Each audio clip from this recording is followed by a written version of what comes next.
Alright, hello everybody, and welcome back to another episode of OakWood Zoo. Again, it's your favorite part of the month, isn't it? Hearing my voice the once every month, every video, it's magical. So today we are finishing up the project we started about 2 weeks ago? Week and a half ago? I don't know. About 2 weeks ago, I think, by the time this video is going up. Which was the penguin house. So that was really, accepted by you guys. I got, like, at the time of recording this, looking at it now, it's like over 1,500 views, which is really good. And honestly, all three of the episodes that we've done on the Oceania animals have been performing really well. I know it doesn't affect you guys too much, but it's just nice for me to see that like the bat house or the flying fox house is actually really good, because it has like 2,400 videos, or sorry, 2,400 views, and the penguin house is falling right behind that, and the quokka is also falling behind that with about 1,000 views. So I'm really I'm really happy that you guys are enjoying the content recently.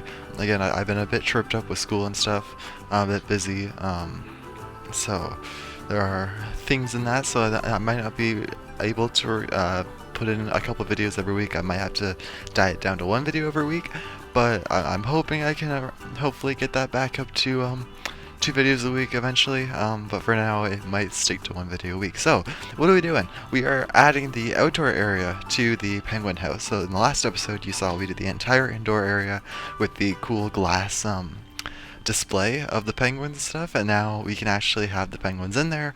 I've done it actually, surprisingly, out of all the animals I've done, like, I always make the exhibit first and then put the animals in, and I always have a hard time with the traversable area. Because they can't usually go somewhere or whatever, because something's blocking their way, and like certain foliage and stuff. Surprisingly, the penguins actually didn't trouble me very much. Just a couple of things moving around, and that's it. It only took me like 10 minutes to make like some doorways bigger and stuff like that to the inside, and really that was it. Yeah.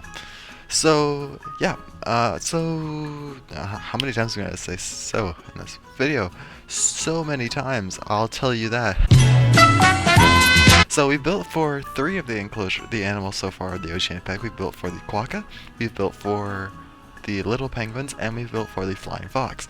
And we've left out the 2 remaining biggest animals of the pack, the most well-known animals of the pack, and those are the North Island brown kiwi and the Tasmanian devil, and I'm saving the best to last. So the next episode we will probably do, I think I'm going to do the Tasmanian devil next.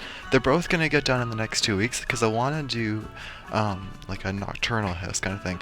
This is what we're going to do. So in the cinematic shots, you might be able to see in front of the penguin entrance, the penguin house entrance, there's a big gap between the emus and the house for the penguins, and that giant area is going to be for a small Nocturnal House. And I mean small, I mean really small. Like, it's only going to be for the kiwi, and it's going to be maybe for like a couple exhibits, not even that, and then we're going to have an inside area for the Tasmanian devils, and that's it.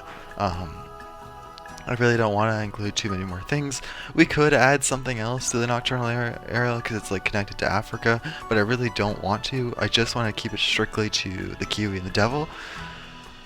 So we can finish Oceania, and we can move on to the other remaining sections to piece out and stuff. Like, for example, after we're finished Oceania, I want to put in the rest of the enclosures we did build already for the America section, so we can move the pavilion into the zoo, and all those other enclosures like the moose, the red river hogs, or sorry, the red river hogs are already in, the moose, the raccoons, the red fox, and then we can hopefully build for the bear, or a bear, when we get a new one, which I'm hoping is this winter, but that's off topic anyway.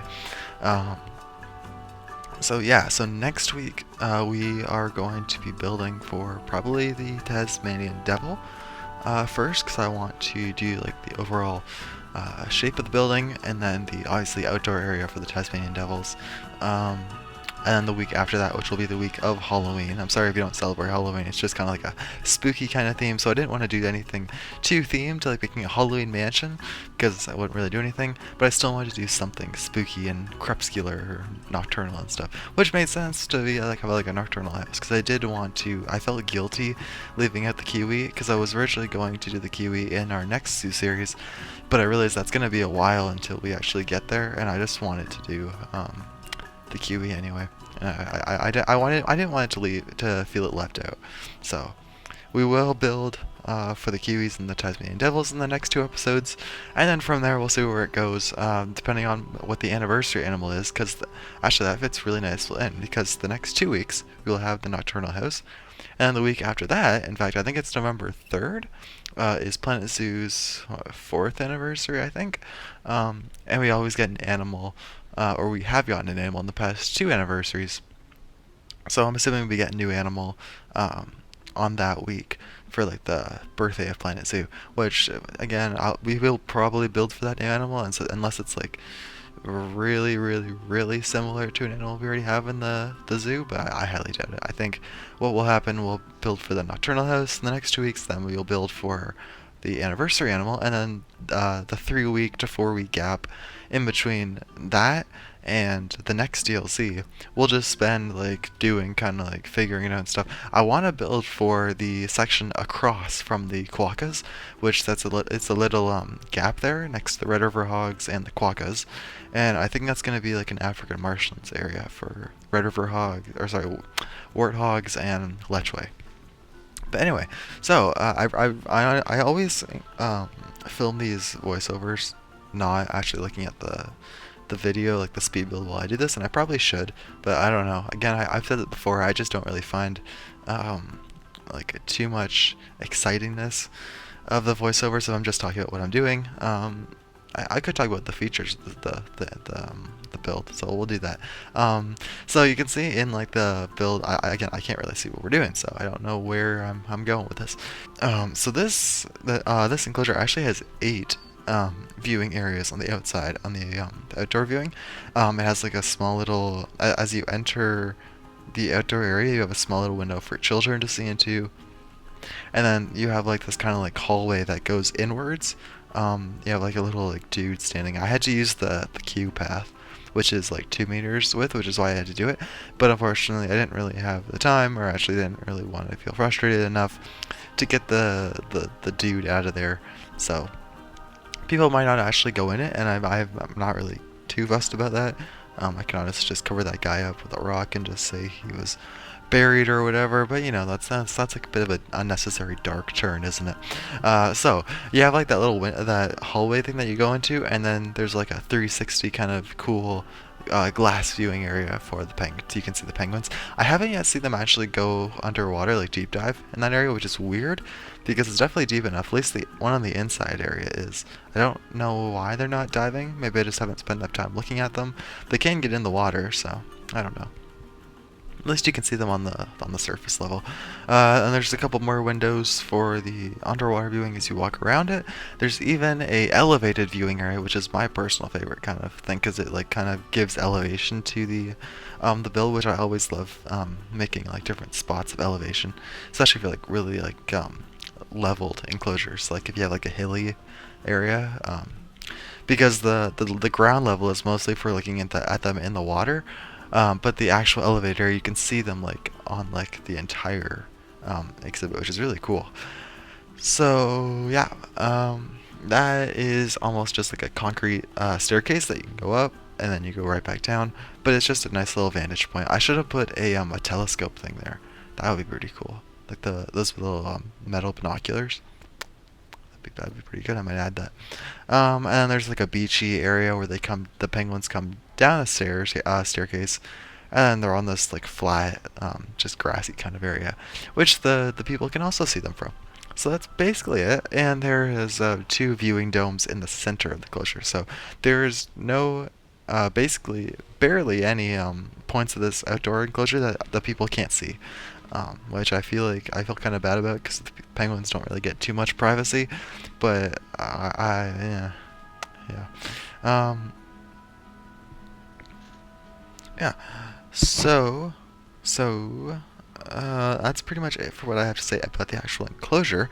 You might also see on the cinematic shots that I put in the flying fox house near the penguin house, or the flying fox aviary, which I wanted to relocate that into the zoo. I just made it kind of like a dead end, so you go out of the penguin house, you look at the penguins, you go straight to the Flying Fox aviary, come back, and you can still follow through and see the quaggas and all that stuff.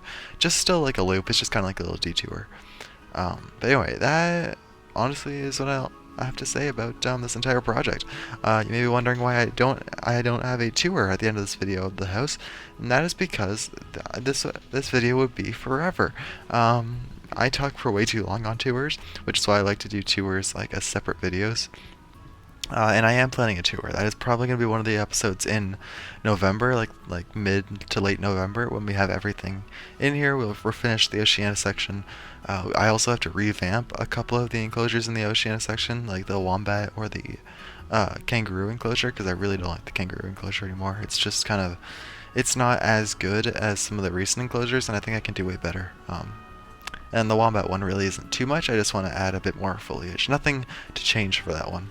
Just adding more. But yeah, those two enclosures I have to revamp, and we have the Nocturnal House to build. And I think I might add like a small guest area, but those three are the main things we have to finish for Oceania.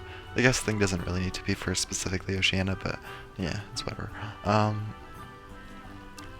Yeah, that is what we have left to do in Oceania, and hopefully we can get all of that done. I don't know if I'm going to make a video on the revamped enclosures. I might. I don't know.